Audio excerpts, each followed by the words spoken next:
All right, so let's dive into something uh, not only relevant for anyone prepping for the UPSC exams, but also super fascinating for anyone who's ever wondered about, well, Yeah. the fate of the world. We were talking nuclear proliferation, specifically in the post-Cold War era. We've got some great material to unpack here.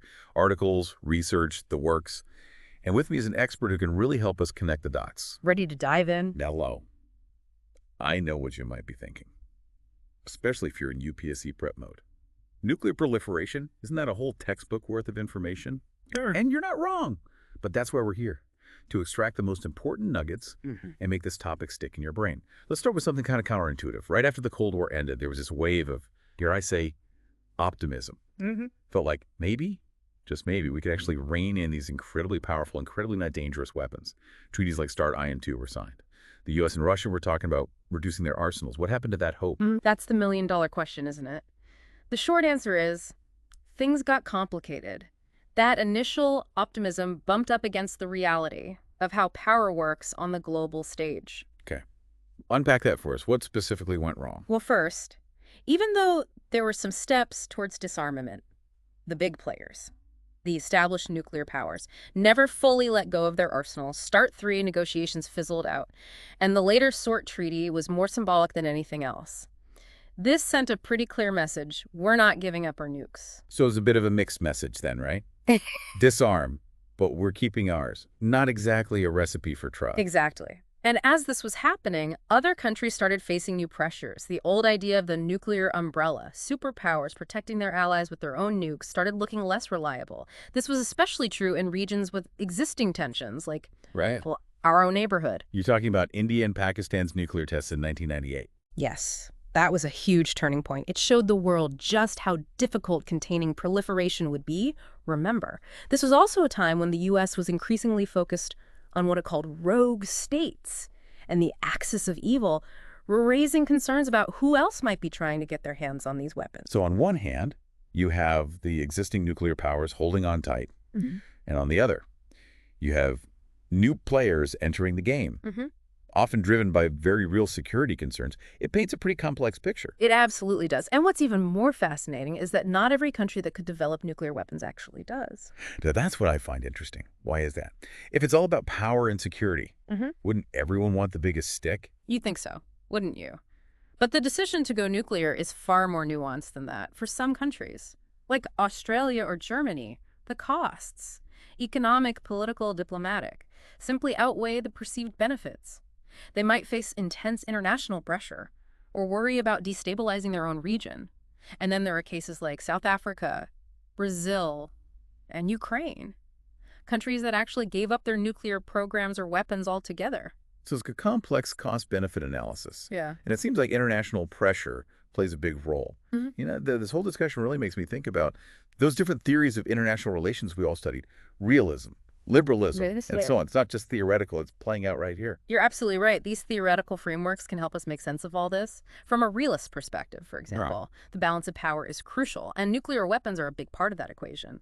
They see states as acting in their own self-interest, trying to maximize their security in a world where there's no global policeman. So realists might say, if your neighbor has a nuke, you better get one too, just to be safe. In a simplified sense, yes. Of course. There are different flavors of realism. Classical realists put more emphasis on the role of individual leaders and strategy, while neorealists focus on the structural forces of the international system.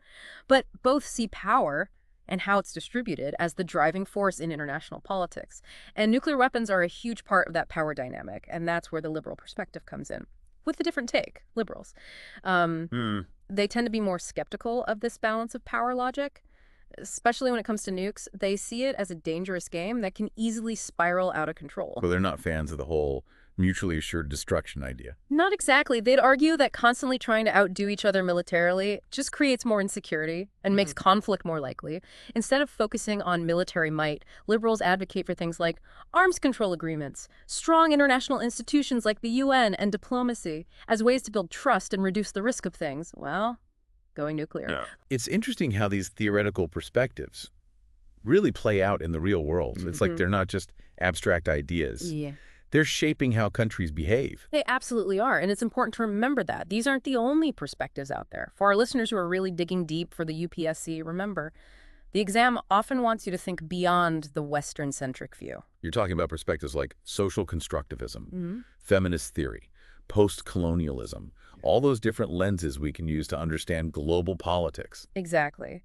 And when it comes to nuclear proliferation, these perspectives offer some really valuable insights. Social constructivists, for example, would point out that the whole idea of a balance of power isn't some objective reality. It's shaped by our perceptions, by ideas and identities, and how we interpret each other's actions. So it's not just about how many nukes you have.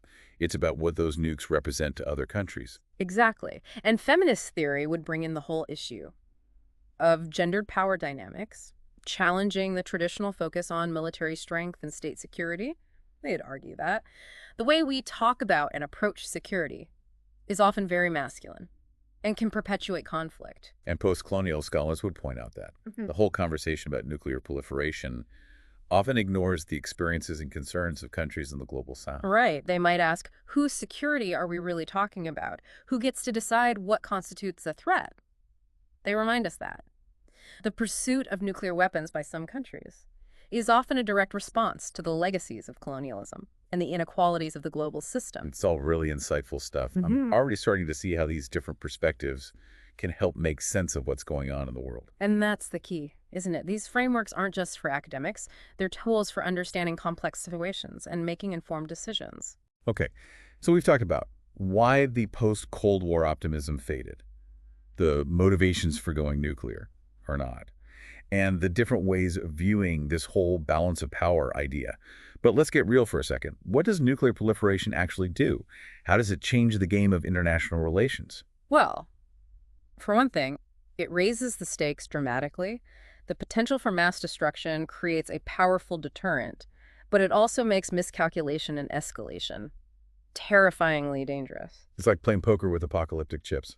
That's a good way to put it. The existence of nuclear weapons forces states to think differently about conflict. It's not just about military objectives anymore. It's about the potential for unintended consequences that could literally end civilization. So it's a mind game as much as anything else. It's about psychology, Yeah. perception, Yeah, and the constant fear of mutually assured destruction. exactly. That psychological dimension is often overlooked, but it's crucial.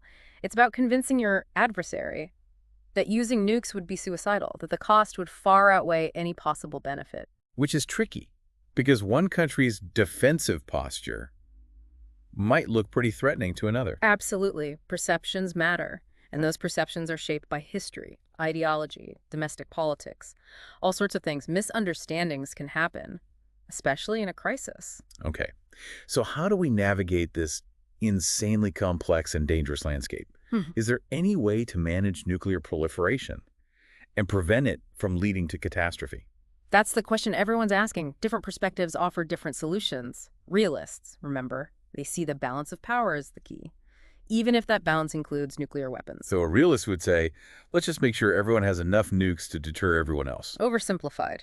But essentially, yes. They believe that maintaining a rough equilibrium of military capabilities can prevent major wars. But of course, this logic can also lead to an arms race. Which is exactly what the liberals worry about. Right. That the pursuit of security just ends up making everyone less secure. Exactly. They'd rather see a focus on arms control agreements, strengthening non-proliferation treaties, and empowering international organizations like the IAEA to monitor nuclear activity. The goal is to build trust, reduce the number of nukes out there, and ultimately move towards a world without them. Sounds good on paper.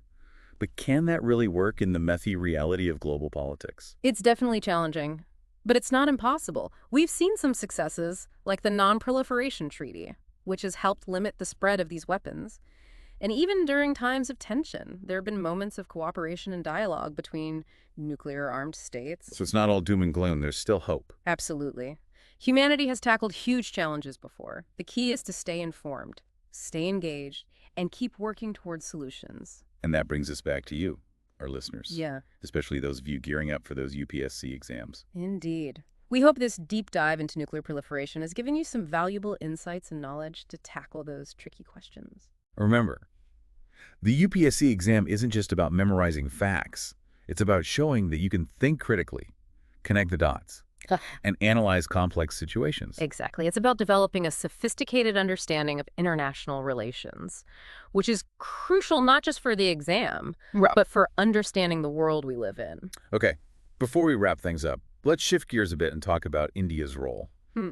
in this whole nuclear landscape. It's a fascinating case study, isn't it? It really is. India is a nuclear power, Yeah. but it's also been a strong advocate for disarmament and non-proliferation. It's this unique blend of wanting a nuclear-free world while also facing very real security challenges in its own neighborhood. Talk about a tough balancing act. It is. India argues that its nuclear weapons are primarily for deterrence, to ensure its own security and prevent coercion by other powers. But it's also been critical of the current global nuclear order, which, Okay. let's be honest, gives a lot of power to a select few, while imposing restrictions on others. So India's kind of walking a tightrope, Right. trying to maintain its own security, Yeah. while also pushing for a more equitable and inclusive system. Exactly. And that makes India's role on the global stage particularly interesting to watch, especially as the world moves towards a more multipolar system. It really highlights how India's position on nuclear weapons is complex and, Yeah. frankly, a bit paradoxical. Not an easy position to articulate on the world stage. It isn't, and that's precisely why understanding these nuances is so important for those UPSC exams. Being able to analyze India's foreign policy, especially on an issue as critical as this, is going to require a grasp of all these different factors. But we've covered a lot of ground here. The historical context, Yeah. the different motivations for countries, the theoretical frameworks, India's unique position. It's a lot to take in, but I think we've managed to distill some really crucial insights. We have, and hopefully our listeners are feeling a bit more equipped to not just answer those UPSC questions, but to engage with this topic on a deeper level. Because at the end of the day, this isn't just about an exam. It's about understanding something that literally has the potential to shape the future of our world. Exactly. And that future is uncertain, to say the least. There are so many factors at play: new technologies, shifting global power dynamics, regional conflicts. It's a lot to keep track of. Okay, before we wrap things up, let's do a little future gazing. What are some of the emerging trends or potential flashpoints that we should be paying attention to? Well, one of the biggest game changers is the rise of new technologies. Think cyber warfare, artificial intelligence. These are things that are changing the very nature of conflict, and they have huge implications for nuclear deterrence. That's kind of unsettling, to be honest. We're already dealing with weapons that could end the world. Mm-hmm. And now we're adding even more complexity and unpredictability into the mix. It's definitely a concern, and it's something that policymakers and security experts are grappling with right now. How do you deter an adversary in cyberspace? What happens if AI systems start making decisions about nuclear weapons? These are questions we're only beginning to ask, let alone answer. And then there's the whole issue of shifting global power. The old Cold War bipolar system is gone. And we're in a multipolar world where power is more diffuse and alliances are constantly in flux. How does that impact nuclear proliferation? It creates both opportunities and challenges. On the one hand, a multipolar system could lead to more cooperation and burden sharing when it comes to non-proliferation efforts.